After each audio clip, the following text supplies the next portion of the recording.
ዛሬ ብር ሲሰጥ ወይ ሰዓትን ሽጠ ነው ወይ ጉልበትን ሽጠ ነው ወይ ዕውቀትን ሽጠ ነው። ኤክስቼንጅ አድርገ ነው እንጂ ፍሪ መኒ የለም። ፍሪ መኒ የሚባል ነገር የለም እዚህ ምድር ላይ። ኤክስቼንጅ ነው ያደረገው። ለምሳሌ አረብ ሀገር የምትሰሩ ሴቶች ብዙ ነገር ነው ኮስት የሚያደርጋችሁ፣ እድሜያችሁ፣ ሰዓታችሁ። ይህን ሁላ ኤክስቼንጅ አድርጋችሁ ነው ብር የምትቀበሉት። $200፣ $300፣ $500 ትሆን ያንን የሚሰጧችሁ አንተ ይሄን ያህል ቫልዩ ታደርጋለህ። ያንተ ቫልዩ ይሄን ያክል ነው።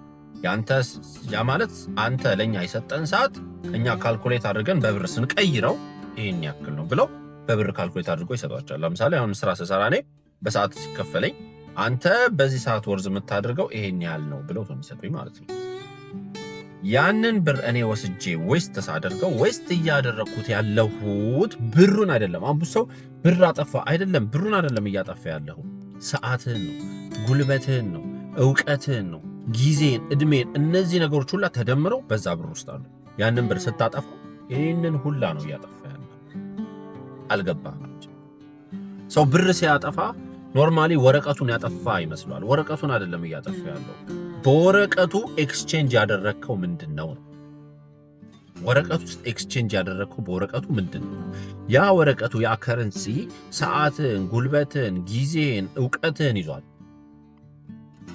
አይደለም እንዴ? ሆነስትሊ ስፒኪንግ አይደለም? ኤክስቼንጅ ያደረጋችሁት ያንን ነገር ነው። ሶ when you waste your money, you're wasting your time, you're wasting your energy, you're wasting your knowledge አይደለ? ይህንን ሁላ ዌስት እያደረጋችሁ ነው ማለት ነው። ስለዚህ ፋራቱን አባ ነቃበል። ማንኛውም ብር ወደ አንተ ሲመጣ እኔ ብዙ ጊዜ ፋራ ሆኛለሁ። ብዙ ብሮች ወደ እኔ መጥተው ብዙ ብሮች ዌስት አድርጌያለሁ። ግን ፋራ አትሆንም። እንደኔ ፋራ ሳትሆን ነቃትልና ብርን ያዝ። አባቴ ይሄ ሰውዬ ብር አይጋብዝም። አዎ አልጋብዝም፣ ፋራ ነኝ። አባቴ እንደዚህ ብር አያወጣም። አዎ አያወጣም። ይሄ አባት የለበሰው ልብስ ትናንት ላስት ይር ያደረገውን ልብስ እኮ ነው አሁንም ደግሞ ያደረገው። ሶ ዋት? ላስት ይር ያደረኩትን ልብስ ባደርገው ሶ ዋት? እኔ ማለት ልብሴ ነኝ እንዴ? አንተ የዘመነ ልብስ አድርግ አለ አይደል? አይምሮ የተግማማ እንደዛ አይደለም። ሶ you have to be በቃ ዋይዝ። በህይወታችሁ ላይ ዋይዝ መሆን አለባችሁ። ማንንም አትስሙ። ምክንያቱም አንደኛ ደግማችሁ ሰዓታችሁን መግዛት አትችሉ። አንዴ ካለፈ አለፈ።